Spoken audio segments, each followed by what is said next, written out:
జూబ్లీహిల్స్ ఉప ఎన్నికల్లో కాంగ్రెస్ ను ఓడించాలని పార్టీ శ్రేణులకు పిలుపునిచ్చారు BRS working president KTR. Telangana భవన్లో నిర్వహించిన కార్యకర్తల సమావేశంలో నిర్వహించారు. అధికారంలోకి వచ్చి 2 ఏళ్లు అవుతున్న కాంగ్రెస్ నేతలు ప్రతిదానికి ఇంకా కేసీఆర్ ని నిందిస్తున్నారని కేటీఆర్ ఆగ్రహం వ్యక్తం చేశారు. ఎన్నికల ముందు ఇచ్చిన హామీల అమలుపై సీఎం రేవంత్ రెడ్డిని అడిగితే ఇష్టం వచ్చినట్టు మాట్లాడుతున్నారని విమర్శించారు. నువ్వైతే ఓటై నీకు బాగా పరిస్థితి బాగలేదు, నాకు ఎరికే, నువ్వు మనోని గెలిపియాలి అని చెప్పి అట్లా ఇచ్చిపోతారు. మీరేం చేయాలి తెలుసా? వాళ్ళు హుషారుగా వాళ్ళు కూడా కాంగ్రెస్ వాళ్ళు పైసలు చేతులు పెట్టి మిమ్మల్ని ప్రమాణం చేయమంటారు. దేవుని పటం మీదనో పిల్లల మీదనో కుటుంబం మీదనో ప్రమాణం చేయమంటారు. మీరేం చేయాలి? ఒక మంచి సీక్రెట్ చెప్తాను, ఇన్నూరు జర జాగ్రత్తగా ఇన్నూరు. ఇది ఒకటి, చేయి ఆపాలి, కళ్ళు మూసుకోవాలి, లోపల తుప్పాలు తుప్పాలు తుప్పాలు తుప్పాలు అనుకోవాలి. అర్థమైందా? అప్పుడు ఇంకేం ఒట్టు పెట్టినా అది చెల్లదిగా. ఇక వాడు ఏం చెప్పమంటే చెప్పాలి, లోపల తుప్పాలు తుప్పాలు అనుకొని చెప్పాలి.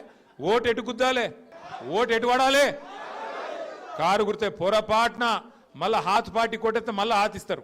ఇక పువ్వు పార్టీకి ఇస్తే ఇక మీకు తెలుసు, అది పూజకు పనికిరాని పువ్వు. అది అర్థమైందా?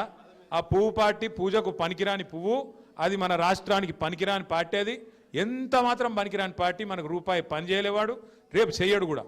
వచ్చి